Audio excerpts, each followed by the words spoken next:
मेरा मुल्क मेरा देश मेरा ये वतन, शांति का उन्नति का प्यार का चमन।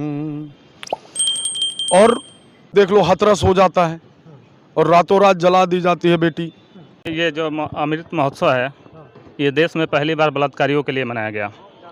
आज़ादी के 75 साल जब हम मना रहे हैं, अमृत काल जिसे मोदी जी कह रहे हैं, अमृत काल 2047 तक के लिए ये बलात्कारियों के लिए स्टार्ट हुआ है। और सीधा सीधा संदेश दिया जा रहा है देश को कि आप बलात्कारी हो, रेपिस्ट हो, स्मगलर हो, भ्रष्टाचारी हो, कोई भी हो, तड़ीपार हो, आप बीजेपी के साथ हैं तो आप सही है, स्वच्छ हैं। सर नाम में क्या रखा है, मैं एक भारतीय हूँ, ये बड़ी चीज़ है। भारतीय हैं, ये बहुत बड़ी चीज़ है। लेकिन सर जिस प्रकार से बिल्किस बानो के आरोपियों को 15 अगस्त के दिन रिहाई दे दी जाती है, कैसे देखते हैं? इसके लिए तो 15 अगस्त को ही प्रधानमंत्री जी ने जो भाषण दिया था लोगों को वही सुनना चाहिए।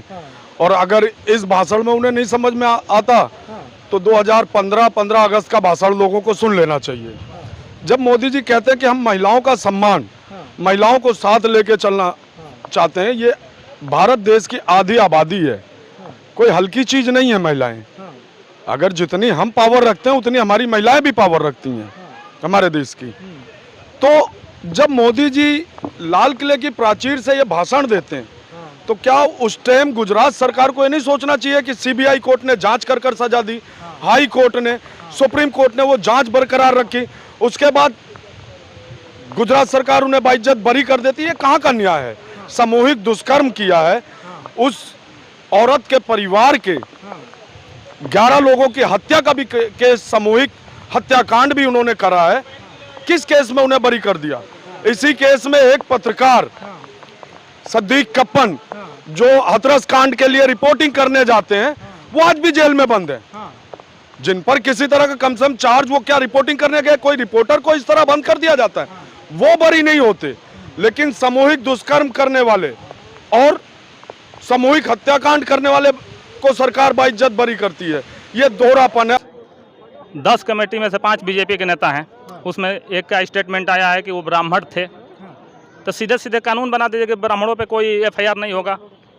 क्यों नहीं बना देते? उन्हीं के हाथ में तो है, उन्हीं के हाथ में है ना। पूरा गुजरात है। यहाँ से बोल रहे हैं कि महिलाओं, यहाँ से भी 84 की सुरक्षा की बात हुई थी। हाँ, हमारे महिलाओं को सुरक्षा के अपने दिमाग में, अपने दिल में महिलाओं को सुरक्षा के लिए रखिए। और उसी दिन उन्हीं के राज्य से, उन्हीं के घर से 11 बलात्कारियों को छोड़ा जा रहा है। और ना सिर्फ छोड़ा जा रहा है, उन्हें भव्य स्वागत, जैसे इंडिया का आज़ादी मिल गई है ऐसा स्वागत किया जा रहा है, टीका के साथ और मिठाइयों के साथ, फूलमाला के साथ।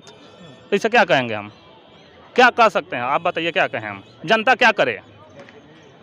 आप पिछले रिकॉर्ड देख लीजिए, जो भी भ्रष्टाचारी थे वो बीजेपी में गए, सब स्वच्छ हो गए। और इसे हम क्या कर सकते हैं भाई? ये तो महिलाओं के डिपेंड है, वो क्या करती हैं। अब लॉ में साफ साफ लिखा है कि आप बलात्कारियों को नहीं रिहा कर सकते हैं। और सिर्फ ये दिखा रहा है कि आप बीजेपी के साथ हैं तो आप कुछ भी करिए, सब माफ़ है। लेकिन सर सुप्रीम कोर्ट की टिप्पणी आई, उन्होंने कहा है कि हमने राज्य सरकार के विवेक पर छोड़ा था ये फैसला। सर आर्टिकल 61 कहता है कि आप माफ़ कर सकते हैं। 161 राज्यपाल का ये अधिकार है, ठीक। लेकिन उसमें ये अधिकार नहीं है कि आप रेपिस्टों को छोड़ें। उसमें रेपिस्टों को छोड़ने का कोई भी प्रावधान नहीं है आर्टिकल 161 में, जो विवेकानुसार है राज्यपाल का। लेकिन सुप्रीम कोर्ट ने कहा ठीक है आप कमेटी बना लीजिए। लेकिन कमेटी में अभी कमेटी का क्या फैसला अभी आया नहीं है। कमेटी किस चीज़ों के लेकर फैसला किया? सिर्फ एक स्टेटमेंट आया है कि ये ब्राह्मण थे और अच्छे व्यवहार के लिए जाने जाते हैं। इसके बाद कोई कमेटी का आया है? नहीं। आपके पास आया होगा तो बताया आप न्यूज़ वाले, हमारे पास तो नहीं है। मैंने अभी सर्च किया, अभी नहीं आया है कि क्या कमेटी का रिकमेंडेड थी, क्यों छोड़ा गया। 5 बीजेपी के मेंबर थे उसमें 10 में से। ये फैसला कितने के हुआ है? 8-7 हुआ है, कितने हुए? 5-5 हुआ है, 8-2 हुआ है, 7-3 हुआ है। किस पे फैसला हुआ है? कुछ तो मालूम चले जनता को। तो जनता में आक्रोश है, जनता में सीधी सी बात है आक्रोश है। अमेरिका का बताइए, हमारे देश में कोई दूसरे का हस्तक्षेप करे हमें अच्छा लगता है? अमेरिका के ह्यूमन राइट्स ने इसमें हस्तक्षेप किया है, कह रहा है कि सही नहीं है।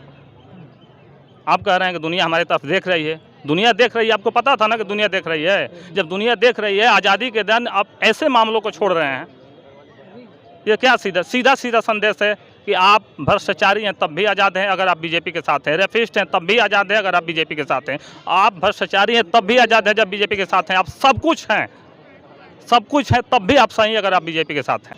बिल्किस बानो के बलात्कारियों को जो 11 आरोपी थे 15 अगस्त को उनको छोड़ दिया जाता, इस पर क्या कहेंगे?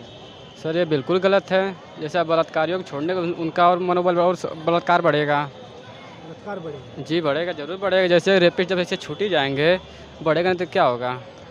लेकिन सरकार कह रही है, बीजेपी के एक विधायक का बयान आता है गुजरात के, वो कह रहे हैं कि वो ब्राह्मण थे कुछ लोग, और ब्राह्मण जो होते हैं अच्छे संस्कार के लिए जाने जाते हैं, इसलिए उनको छोड़ दिया गया। जैसे देखिए जो गुनहगार होता है ना, तो गुनहगार जब कर देता है तो उसके संस्कार नहीं देखा जाता, ठीक है ना। अगर हम ही हैं, मान लीजिए अगर किसी के साथ हम गलत कर देंगे तो आप कहने हैं नहीं ये ब्राह्मण ये सही नहीं गलत नहीं कर सकता है, क्या नहीं गलत कर सकता है, गलत के उसका सज़ा भुगतें, वो छोड़ने की क्या ज़रूरत है। बिल्किस बानो के 11 आरोपियों को जो 2002 में गोधरा कांड हुआ था उसके साथ बलात्कार हुआ, 2008 में कोर्ट ने उन्हें सज़ा सुनाई और 2022 में 15 अगस्त के दिन उनको रिहा कर दिया जाता है, तो कैसे देख रहे हैं? गलत है। गलत है।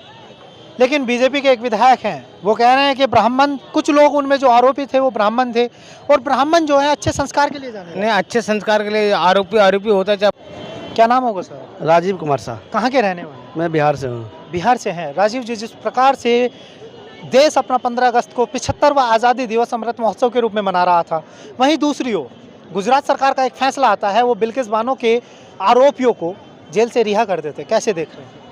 देखिए, इसमें कोर्ट ने जो भी फैसला सुनाया उसके बाद राज्य सरकार के ऊपर छोड़ा। राज्य सरकार ने भी अपना जो भी निर्णय लिया है अपने अकॉर्डिंग लिया होगा, ऐसा नहीं कि उन्हें कुछ गलत सोच के लिया होगा। जब उसने राज्य सरकार देखा होगा कि वो निष्पक्ष है तभी छोड़ा होगा, अदरवाइज तो नहीं छोड़ेगा वो। निष्पक्ष कैसे हो सकते हैं सर? 2002 में गोधरा कांड होता है, लेकिन 2008 में उन्हें कोर्ट सज़ा दे देती है उम्र कैद की, लेकिन 14 साल की वो सज़ा काट चुके होते हैं। उसके बाद वो एक माफी कानून के तहत उनको छोड़ दिया जाता है। तो समाज में इससे क्या संदेश जाएगा कि बलात्कारियों को छोड़ा जा रहा है, रेपिस्टों को छोड़ा जा रहा है, मर्डर को छोड़ा जा रहा है, तो आगे क्या होगा? नहीं, ये तो गलत है। इस तरह का किसी भी रेपिस्ट या बलात्कारी को छोड़ना बिल्कुल जायज़ नहीं है, चाहे कोई भी सरकार हो। अगर रेपिस्ट है तो उसको मतलब कड़ी से कड़ी सज़ा दी जानी चाहिए। अदरवाइज समाज में इस तरह की मान्यताएं फैलेंगी कि हम रेपिस्ट करेंगे 14 साल जेल में रहेंगे और हम आज़ाद घूम जाएंगे। कोई ना कोई सरकार, कोई ना कोई पार्टी हमें सपोर्ट कर देगी और हम निकल जाएंगे, तो ये बिल्कुल गलत है, नहीं होना चाहिए।